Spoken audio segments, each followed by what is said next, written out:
napakahabang telephone conversation ni Biden at ni President Xi matapos ang kanilang summit noong Nobyembre sa San Francisco, bahagya lang nabanggit ang South China Sea. Hindi pa ginamit ng Amerika ang West Philippine Sea. Ang ginamit nila ay South China Sea.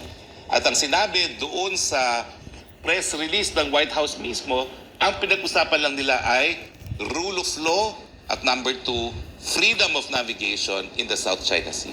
Ibig sabihin, bagamat ito'y agawan sa titulo, ay hindi po naghihimasok ang Amerika pagdating sa agawan ng titulo. At yan po yung consistent stand nila na they do not get involved in conflicting claims to territory. Basta hindi magkakaroon ng aberya sa paglalayag ng mga barko na nagdadala ng langis at iba pang petroleum produkto galing Middle East papunta ng Amerika, walang pakialam ang Estados Unidos.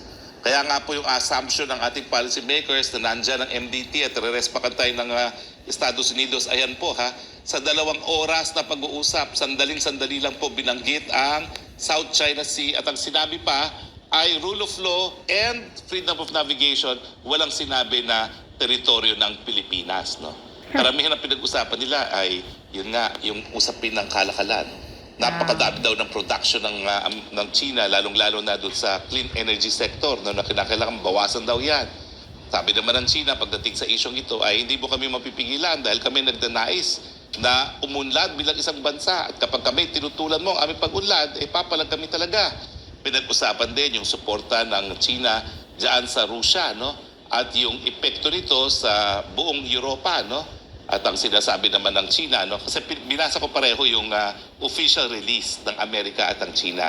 Ang sinabi naman ng China ay talagang kinakailangan talagang mag-implement ng mga hakbang na magpapatigil talaga ng gera dyan sa Russia at kasama na dyan yung pagre-respeto, no? Doon sa karapatan ng ilang mga bansa na kinakailangan nilang pangalagaan ang kanilang seguridad. Naging issue rin na mga partners doon sa usapan na yan ng artificial intelligence, no? So, ang kabuuan ng pinag-usapan ng 2 oras ay Russia, North Korea, ekonomiya.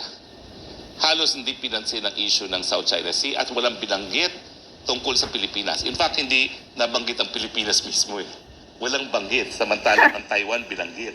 Ang Pilipinas hindi. Ang sinabi lang is rule of law and freedom of navigation in the South China Sea. Attorney, buti pa ang US merong direct line of communication, di ba? Ito yung parang nabanggit ni